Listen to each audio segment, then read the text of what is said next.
Hello mga kabuhay! It's another episode of Family and Life Update. Cue it!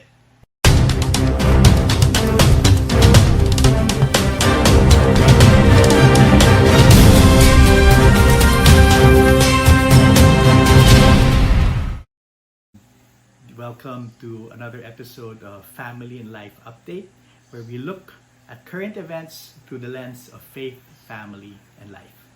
It's another Friday. We post these new episodes every Friday. Thank you for joining us again. It's our fourth episode back in NCR, back to very rainy and very traffic NCR, National Capital Region, for those now watching from abroad. And thank you again for joining and watching and listening and learning with all of us. Thank you also for those who have been commenting and for giving input, and for the trolls also. Thank you.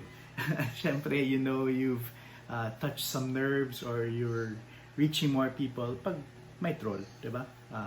You just have some tips, I guess, in dealing with trolls. Kasi inevitable naman yan for people to comment on things and not have the same views as you. Now, if you don't have the same views as someone, you can always comment. It's your right, it's your prerogative, but it's how you do it. I think it's how you do it. If usually, I recommend na i-private message mo yung tao. If you have opposing views, there's no need to fight or to discuss very negatively on Facebook for everybody to see. Passionately is fine, but negatively is not. It's not acceptable at these days. We don't want to have too much toxicity on social media. So anyway, if may troll kayo sa mga post nyo, before dealing with it, make sure you're well rested, make sure you have a full stomach, and make sure you have a good frame of mind para you don't end up saying things you will regret.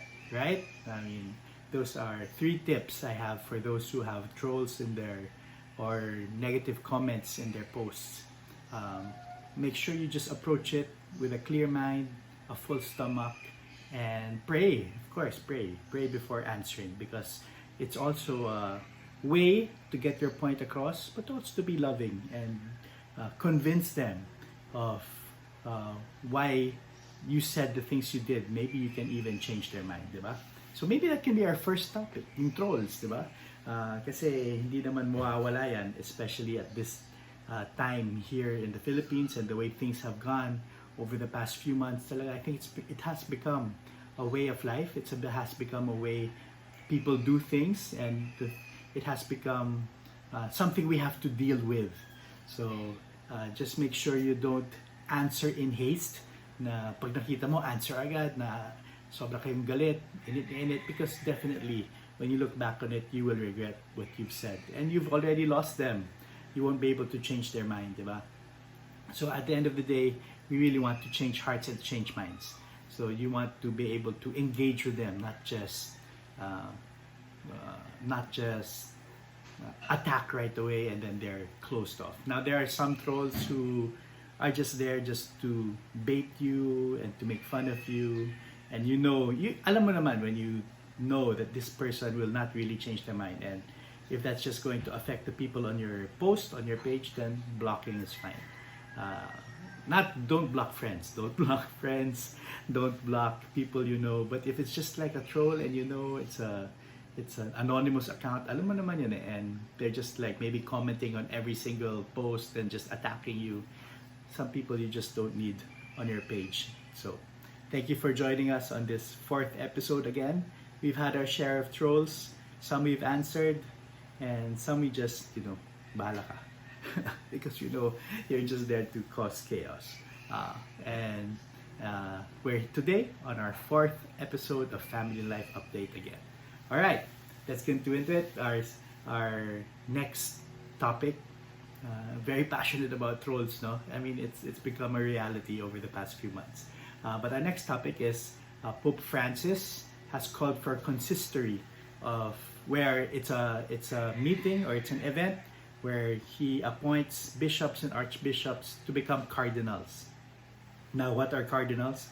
Basically, I think you can look at the importance of cardinals as those who can elect the next pope and who could be the next pope. So I think technically, if you research, anybody can be the pope. The cardinals, when they gather, they can actually elect anybody to be the pope, but they just, through tradition and through history, they've usually just picked one of them. But technically, anybody can be the pope. So these cardinals are the ones who will choose the next pope once the current pope, Pope Francis, passes away. Though if you look at Pope Benedict XVI, he has resigned, and I think he was the first pope in centuries to do so. You don't usually resign when you are the pope. It's an assignment, or it's an appointment, a divine appointment that you have until death. So once Pope Francis passes away, these cardinals will come together in the Vatican and elect the next pope. Now, if you're wondering, bakit parang ang weird na mga churches that are assigned to the pope, diba? When you hear to the cardinals, when you hear there's a new cardinal, he's the cardinal of so and so. Tas parang hindi naman siya church dito sa Philippines. But because each cardinal is assigned a titular see or a church in Rome. So each cardinal is assigned to a church in Rome. Not necessarily that they will serve there, more of a titular, so it's just a title that is bestowed on them. They can help the church if they want to, but they are not required. Parang it's just a title. So each cardinal that is assigned, no matter where in the world, they are assigned to be a patron of a Roman church, a Roman parish. Now, over the many years since Catholicism came to the Philippines, and since they started choosing cardinals outside of Italy and Europe, the Philippines has had nine cardinals. So imagine, there are millions of Filipino Catholics, but we've only had 9 cardinals. And we have four currently now, but 2 are retired and 1 is based in Rome. So technically, we only have 1 cardinal, active cardinal here in the Philippines, and that is Cardinal Advincula of the Archdiocese of Manila.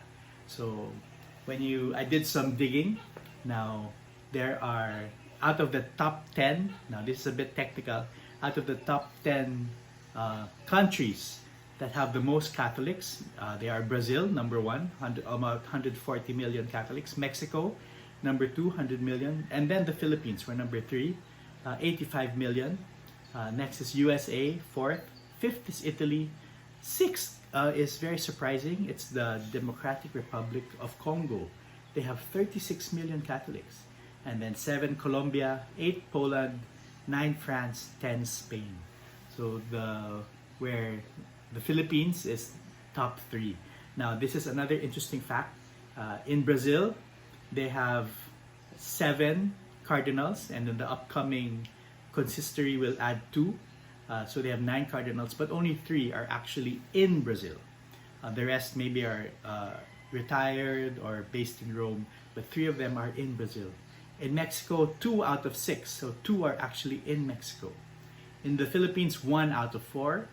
In the US, they have 15, but 7 are actually inside the USA. Italy, this is very interesting. They have 44, or maybe even more, I've lost count, but they have 44 cardinals. And, well, of course, majority of them are in Italy because the center is in the Vatican. So Congo has only 1 cardinal. Colombia has 2, and out of the 2, they're both retired, I believe. Poland has 1 out of 4, so 1 active cardinal out of 4. 1 in Poland. France has 0 out of 5, so maybe they're retired or they're based in Rome, based in the Vatican. And Spain has 3 out of 11. Now you might think, are there any basis for choosing cardinals? Is it like the Senate, where each country should get 1, or is it like Congress that based on the population, that's how many you should have? Now, thinking politically, dapat siguro ganun, di ba? If you're number 1, if you're Brazil and you have 140 million Catholics, you should have the most cardinals because you have the most Catholics in your country. Or maybe even thinking in terms of like parang Senate, na each country that has Catholics around the world should have at least one, di ba? Parang equal representation. But I guess we're not there yet. They say, who is they? Parang yung usapan is the Philippines traditionally has 3 cardinals at a time. So whether you're based here, whether you're retired, you usually have 3. Now we have 4. So I guess that has broken the tradition. But it would be cool, di ba? If we have 4 and each one is based in a major island. So one in Luzon, Visayas, Mindanao, tas isa Metro Manila, di ba? Para you can really represent the Catholics in your country. It will also be cool if the number of cardinals you have is based on the number of Catholics you have. Because yun yung contribution naman sa bigger Catholic Church. And who knows, with this bigger representation, you can have more chances of winning, more chances of having, let's say, a Filipino Pope in the future. That would be something mind-blowing. But as we've seen, anything is possible. Pope Francis is from Argentina. And I think that was the first time in a long time that the papacy has gone out of Europe. Yeah. So those are interesting facts about cardinals and the cardinals in the Philippines. So it would be nice if you ask me, Pope Francis, if you ask me, maybe there should be more cardinals for the bigger countries that have majority Catholics. Diba? And for the Philippines, take note, sana meron one for Luzon, Metro Manila, Visayas, Mindanao. Okay, take note, Pope Francis. Ano ba yung email mo? Email kita. Okay, those are the cardinals. The next one is the next topic, and it's been the talk of social media. There are a lot of celebrity couples who are having marital issues, and the latest one is a singer. Okay, we'll put the message up here. Who just broke up. The couple just broke up after 3 years of marriage, and it's usap-usapan in social media. Gusto na ng divorce agad, ganyan. We should make divorce legal because of couples like this. But really, in marriage, you will have a lot of struggles. There are no marriages that are 100% happy and maayos at all times. All marriages have issues and all marriages have problems. Now remember, when you get married, you enter into a marriage after living, let's say, 30, 35 years, dati less, diba? Pero ngayon, 30, 35 years of your life on your own, your decisions, the way you live your life, the way you manage your finances, the way you do things. They're 2 individuals who are bonded together. Different families, different ways of doing things, different beliefs, and then you come together, live together every day for the rest of your life, bonded under God. And there definitely will become issues, and definitely there will become problems. But it's how you decide to love each other every day that is important. Now, I don't know any specific details, hindi ko naman sila kilala, pero there are things that you can definitely work out if you choose to. I know that may be an unpopular opinion, but if there's true repentance, there's true guilt, kasi iba naman yung sabihin mo na you're sorry, pero hindi ka naman nagbago. So there's no repentance, and there's no true repentance there. But if you're both willing to work on your marriage and work and forgiveness and moving forward, it will make your marriage actually even stronger. And I think that's the beauty of knowing what marriage really is, preparing for the sacrament of marriage, not just rushing into it, and also having a community that will support you going through all these trials and tribulations. Over the past almost 41 years of missionary families of Christ, sali kayo, we've encountered so many issues of different couples in different ways, and if once they work it out, they become stronger for it, and their families become stronger as well.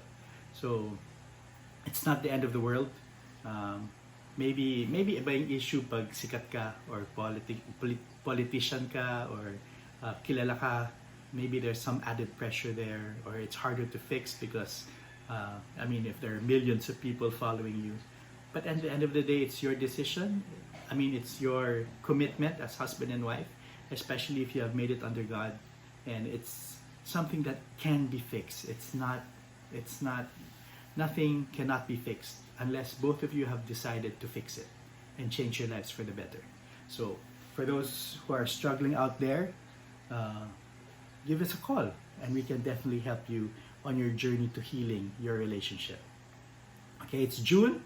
It's the month of the Sacred Heart of Jesus, and I think we need more and more guidance and more prayers to be able to get through all the challenges that are happening. And we need to realize that the reason that we are doing this is to bring more people to Christ, because so many people are dying every day without knowing who Christ is, without transforming their lives.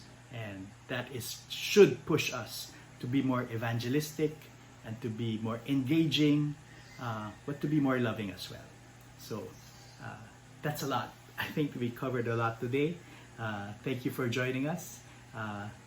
As we look through the lens of faith, family, and life. We look to current events. We look at to things happening around us, and we look at it through the lens of faith, family, and life.